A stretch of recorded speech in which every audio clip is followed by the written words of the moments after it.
What's up everyone, Alex here.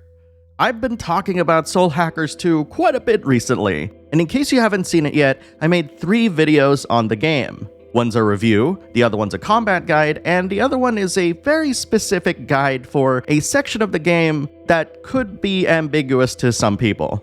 That being said, you're here to find out what lies beyond New Game, as in, what can you expect from New Game Plus? And if you actually picked up Soul Hackers 2, I think you're going to be really happy with this.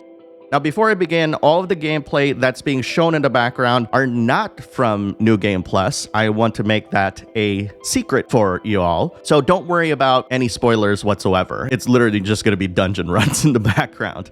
I also want to mention that in order for you to fully complete the Soul Matrix, you need to have a total of 600 soul level between all of your party members. We're talking about 200 for Arrow, 200 for Melody, 200 for Saizo, and if you're currently playing through the game right now, you're probably realizing that the maximum you're able to get for each character is 100 if you play optimally.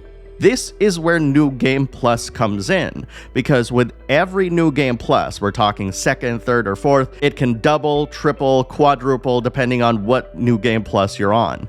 And with that said, you cannot carry soul levels into New Game Plus. But like I said, your soul level gain is going to be doubled, at least in New Game Plus, the first New Game Plus.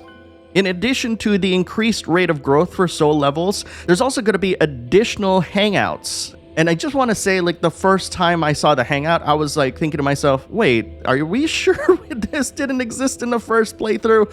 I was really shocked to see that there is like one specific hangout that just was not available in the first playthrough that was immediately available once we start hanging out at Bar Hadron. And I was like, ooh, more context. So if you already love the characters, this is just more opportunities to get to know them a bit better, which is really cool and actually adds a bit more context to what you just played. You're also going to get brand new requests, and this will come into play once we start talking about selecting what you want to carry over to the new game. But we're talking like, I want to say I'm currently at level 20 right now in New Game Plus, maybe 20, 25. I'm trying to remember right now. I'm playing through so many games, and there's literally like a level 70 quest that was available. And I was just like, wait a minute, that's probably why I'm barely able to damage you, because you literally expected me to carry over my levels to the New Game Plus, and you're super, super difficult. That was quite the surprise. And also, any of the types of selections that you've made in the past, like summoner skills and whatnot, those will be marked. So let's say you decided to carry over comp upgrades, it's going to tell you like, hey, you picked it up already in the past playthrough, you probably don't need to pick it up again. But we'll go more into detail on that later. I think what's important to find out first is like what kinds of things are automatically carried over from your previous progression to the new one. And of course, this is dependent on your progress on the first playthrough. And that basically includes any sort of consumed meals that you have, like would people like it or not, any information on any enemies you've defeated, accessories, outfits, and of course, like what each shop actually carries. So far, a lot of the automatic things that I said sound inconsequential, but it's this next section that you need to pay attention to, which is basically everything that you can select to carry over to New Game Plus. And I thought this was really cool because this allows you to completely customize your experience. You can choose to carry over character levels, comp upgrades that you've done, any sort of maps that you've fully completed in dungeons, like fully exploring a dungeon, for example, and just mapping it out, any money or mystic quartz that you've actually accumulated, any items that you've obtained, and of course, mystiques. And last but certainly not least, you probably want to carry this over, any additional information in your Demon Compendium and any sort of fusions that you've managed to unlock during your first playthrough.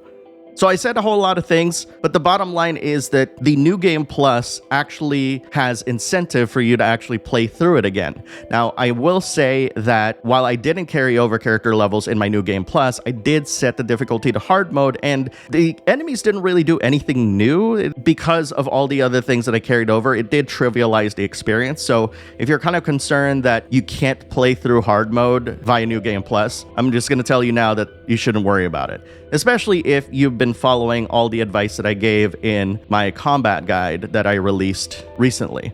At any rate, guys, I want to hear what you think about what Soul Hackers 2 delivers in its new game plus. I think that the new hangouts are really cool and really fun. I think it definitely adds a bit of context to what happened in your first playthrough.